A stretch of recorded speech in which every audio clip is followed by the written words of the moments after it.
Hey guys, what's going on? If you're new here, welcome. My name is BrittanyNichole. I'm 37 years old and I have heavy hooded eyes. I often steer away from eyeshadow because of that, but there are times when I really want to do a smoky eye, or there's times when I am going to a wedding or I'm in a wedding and I need to do my eye makeup. So that is what I'm sharing with you in this video. In my last video, you guys said you wanted to see me apply my makeup a little more zoomed in, so I am doing that in this video so you guys can see every detail.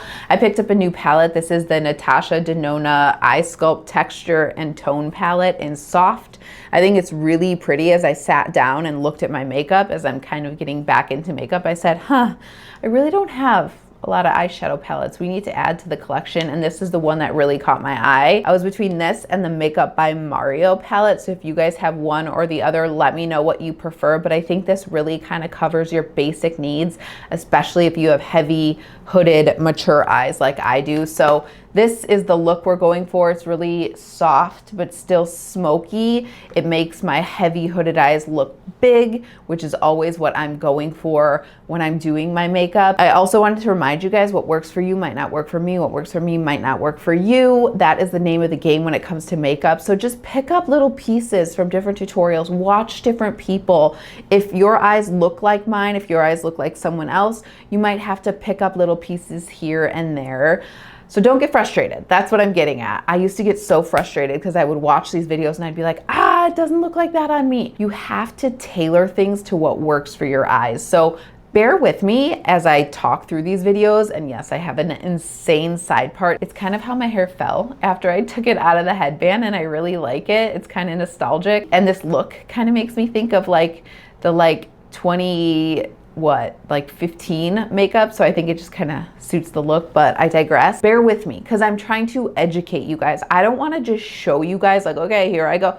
I want to educate you on why I do things. That's always been the basis of my channel, education, not just applying makeup on myself, which is fun too, right? I like to hang out with you guys and feel like we're in the room together just doing our makeup, hanging out, but I really do like to educate. So I might talk a bit, I might get a little wordy, but I really want to help you guys along the way. So without further ado, if you are interested in seeing how I got this look right here, go ahead and keep watching. So I've got you guys nice and zoomed in, and you could see there is fallout with this palette. There's no question about it. I'm usually pretty careful and I go in really light-handed, and I definitely had fallout. So this might be one of those palettes where you do your eyes first and then your base makeup. If I was doing this again, I would definitely do that. So I have already applied a little bit of my foundation when I was going in and doing my foundation to my eyelid, and then I just went ahead and took my Charlotte Tilbury Airbrush Flawless Finish Powder and just went on top of that so I have a nice smooth surface for the eyeshadow to glide onto. And I'm starting with a mixture of Y2 and C2. I'm starting with Y2 and then I'll just lightly dip into C2. C2 is really more of one of those like shadow colors. If you guys have been with me for a while or doing makeup for a while, it reminds me a lot of MAC Omega, which is a really nice shadow to kind of build your base. So I'm taking that Wet n Wild P20 brush, a nice fluffy brush that's almost the size of my whole eyelid. And this is where I'm gonna start to build that crease color. So if you're a beginner and you don't know where to put this, if you have hooded eyes like mine, everybody has different hooded eyes. Mine are very heavy. I just kind of started by taking the back of my brush and seeing where my orbital bone is, and you can kind of press lightly and see where you should apply that shadow. Once you get used to this, I can just see the shadow. I have nothing on my eyes and I could see exactly where I should apply that color. Another tip is hold your brushes at the end, because if you hold closer, like if you wanted to apply a lot of color, I would say apply closer to the brush hairs, but if you want a nice light coverage, hold further down. And I'm gonna just really lightly dip into that color, tap it off, and hold your brush out. I can't really do that when I'm filming because I'm showing you guys what I'm doing. And if I'm like this, you're not gonna see. But when I'm applying, like when I applied it on this side, I hold my brush straight out. So then I'm not applying color onto my lid, right? So think about your placement. Think about where you're holding your brush as you're applying. So I'm just gonna start to kind of build out that color. And this is typically where I would apply my bronzer, like in previous videos. If you saw how I applied eyeshadow, it's the same idea. I'm just kind of creating that crease where that natural shadow in my eye is. And you could see I get a lot more hooded as I go in, which is why I don't typically apply as much color. I keep the color kind of on the outside. That's because I get more hooded the further I go in. So I'm really, really light there. And I'll even grab another brush. This is my Smith 235 brush. It's a little more precise and flat. Staying in that Y2 color, this is where I'll start to kind of build out my outer corner. And I do not apply eyeshadow past where my lower lash line would go up, because that tends to bring my eyes down and I really want to lift. You could see with this side, I really try to lift my eye up so it looks less hooded. And you could see with this, my placement is down because I'm tapping it. This is see how it's like tapered? I apply all of that shadow down and I'm pressing onto the eyelid, only really on that outer fourth. I'm not really applying anything past the color of my eye. And now, because I have more of a precise brush, I can go in and kind of add color. And sometimes I'll bring it right into this section, like where my nose starts to kind of contour, but I'm kind of stopping that right about where my eyebrow is. And I've talked about this before. I also always have another mirror kind of a distance from me so I can look straight and see what things look like. So don't only look at things super up close. You want to look at them from a distance to get, you know, an idea of how things will look up close and from far away. And then with just any clean, fluffy brush, I'm gonna fade those edges a little bit more. Okay, so taking a more precise brush, this is the MAC 217. I'm finally gonna go into that C2 color and I'm gonna deepen a little bit more because this is more like a shadow color. So just slightly under, and on the outer corner, I'm kind of bringing it inwards. And then under where I applied Y2, this is just gonna kind of build out the like depth of the eye a little bit more. And I'm not gonna bring this past like the halfway point of my eye because I don't wanna add darkness in my inner corner where I'm most hooded. And everyone says don't raise your eyebrows. I always do. I do it when I talk naturally, so I'm going to do it when this is just that same brush I was applying the Y2 color with. But like I was saying, I'm gonna naturally raise my eyebrows, so I do it when I apply my makeup. Okay, so now I just have a little bit of that depth that I'm looking for. And now I'm gonna start kind of building out that outer triangle I was talking about in my last video. So I'm gonna grab a more precise brush here. I have so many next to me. This is an old Morphe. This is an M507. This is in like all of my favorite brushes. It's nice and small, perfect for hooded eyes. I hope they still sell it.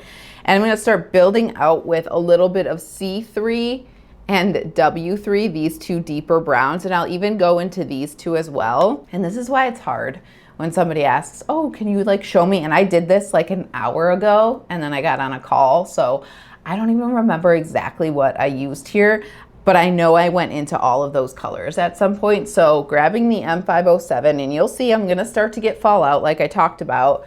I'm gonna apply this in the outer corner, but I'm not gonna go out farther and like remove all of the blending I just did.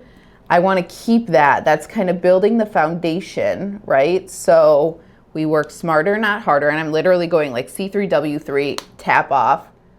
And I'm going to kind of build in that triangle. See how I'm like, it's a little bit of a triangle, like tip of the triangle down, down. That's going to lift my eye. And I know it's annoying to have to like go in just a little bit. Like it would be nice to just, you know, go once, but building slowly is what's gonna stop more fallout than necessary and build that depth that you're looking for. So this is really just me kind of placing the color, right? See the triangle? And then I'm gonna go back into that 217. Actually, just kidding. I'm gonna grab a clean fluffy brush. This is a Smith 247. Once again, can you see it? It's nice and tapered. Hopefully you can see it. I like that, and that's what I'm gonna use to blend the edges. And I'm just kind of grabbing, not from the center, because I want that color, but the edges. You could do this with a pencil brush. You could do this with whatever you have. Might dip into a little bit of, let's say, Y3 here. And I'm gonna use that to help me blend. I'm just pulling in. We want a smooth wash of color. So just pulling.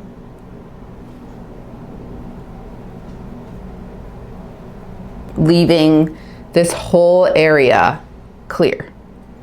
And I like that. Okay, now I'm taking just a flat brush. This is a MAC, if I remember correctly, 239, whatever flat brush. I'm gonna dip into R1 and Y1, and I'm gonna put that on the area that I haven't applied any color, and then I'm gonna top that off with C1. Normally I would just go in with C1, but I did Y1 and R1 on the other eye, so I wanna like repeat what I just did. And if you didn't want shimmer, you could just do this and you'd be good to go. But I do like a little bit of shimmer on the inner half. This will also help blend those darker colors. But we're not done. We're gonna keep building. And then I'm gonna grab that fluffy Smith brush again. It's hard to not look out the window right now. There's these birds that are just like fluttering around, playing tag or chase. It's very cute. Okay, I'm gonna add a little bit of W1 to the outer corner because I could see this side has a little more warmth than I've created on this side. So I'm gonna just kind of add that. Now I'm gonna dip into C1, that kind of shimmery color with that same 239. I think that's what this is called. Guys, I'm so sorry if I'm giving you the wrong names. These brushes are from when I did makeup professionally. I'm gonna kind of tip my head back a little bit to try to prevent fallout. But yeah, these are from when I did makeup professionally, which was like in college. So it's been a while. But I'm just tapping that on my lid right over R1 and Y1. And if you really didn't want fallout, you could spray your brush. That would help too. And then back into that Smith fluffy brush, just along the edges. Now this is where it would be important to hold your brush right at the end and out, so you're not blending the shadow off your lid. You're just blending the edges. I'm barely touching my skin and I'm not touching my lid. Okay, I'm happy where that's at for now. So I'm gonna go in with W3 and N3, the two darkest shades in the palette on, I think this is a MAC 219, whatever pencil brush you have. And I'm gonna lightly start applying that to, I was looking for a different mirror. I really wanna use my lighted mirror because I don't have a lot of light in here. So maybe I will do that. And I'm gonna start applying that to, again, the outer area. Like, man, that's like the outer sixth of my eye. And again, we're kind of working this up to lift the eye. It's almost like a really, really smoky winged liner that's not precise at all, just super smoky. I'm not going past, like, imagine a line from your lower lash line up as if it would like extend your eye up. I'm not going past that. And by dotting, it's just kind of like doing the blending for me. And then again, with a really precise brush, I'm just gonna kind of feather those edges, and I haven't added anything to this at all. Okay, and then grabbing a clean pencil brush. This is an old ColourPop brush. This is an E10. I'm gonna repeat what I did on the top, on the bottom. So starting with Y2 and C2. With this, I do kind of like to look ahead. I'm gonna apply that under the eye, and I'm taking that from the outer corner to about right here. Think of it the same way as the top. This is like your most like blown out color. This is where like all of the shadow, like shadowing of the rest of the color, like the smokiness is gonna come from. And my under eyes look rough today. I was traveling and I'm sick, I'm sure you guys can tell. So my skin is kind of dry and not doing so well. So then I'm gonna take an angled brush, some random angled brush from some like eyebrow kit, and I'm gonna go into Y3, and I'm gonna apply that a little tighter on the lash line. The way you should do this is by looking up, which is I think what I'm gonna do with this. I'm looking up into my mirror, you guys can see, and I'm gonna go tighter to the lash line. This moves the lashes out of the way. And I see how I flip my brush so the tip is facing the other way. And I stop right where the end of the color of my eye ends. And then I'm gonna grab that pencil brush again, and I'm gonna grab that color, which is W1, and that's what I'm gonna use to blend out. And then finally, I'm gonna go in with N3, again on that pencil brush, really lightly. I think this is where I got majority of my fallout last time. Holding the mirror high, this is gonna go right at the lash line. And I'm only gonna take this about halfway. And we did get a little bit of fallout, so I'm gonna just try to brush away what I can with my brush that I used for my powder. But again, would be much better if you did your base makeup after with an eye look like this. My camera's overheating, so I'm gonna let her chill out. I'm gonna apply my Kiss Lash Trios. I'm just gonna apply 3, 1 of the medium and 2 of the short on the outer corner of my eye to lift even further. I'm gonna apply mascara and eyeliner, and I'll meet you right back here to finish everything up. Lashes, mascara, and eyeliner are all done. I will link everything down below if you're interested in what I used, but this is the completed look. I hope you guys found this easy to follow. Again, I did this eye off camera and it took me no more than 10 minutes. It's really hard to talk through and educate while keeping videos short. So bear with me. Let me know if you guys enjoyed this video. I know you guys said you wanted to see a more up close video of me applying my eyeshadow. So that's why I wanted to do this. And I think this is a really pretty eyeshadow palette. If you have hooded eyes, I think this is a great palette to add to your collection. I cannot believe this is my first Natasha Denona palette. These were like all the rage in like the early and late 2010s, and I just never spent money on an eyeshadow palette, but I totally get why you would. These blend really easy, but this is definitely a look that you would want to do your eyes first and then apply your base makeup, because I have glitter under my eyes. I had like black here and like in some of these folds. So there's just some eye makeup looks that require you to do your eyes before your base, and this is one of them. So I hope you found this helpful. If you guys have any questions, as always, let me know down below. Otherwise, if you're interested in seeing any more videos from me as a hooded eye girly in my late 30s with heavy hoods, definitely subscribe. I also post other, content like home decor, which I'm really into. But I hope you found this video helpful. I was on YouTube this morning looking for hooded eye videos, and it seems like all of the like more popular videos were from years and years ago. So I do think we are still lacking education on hooded eyes. So hopefully I can start incorporating that a little bit more and helping you guys out. Again, thank you for watching. If you're interested in seeing any more videos, please subscribe. It means the absolute world to me, and I hope to see you in the next one. Thanks so much for watching. Bye-bye.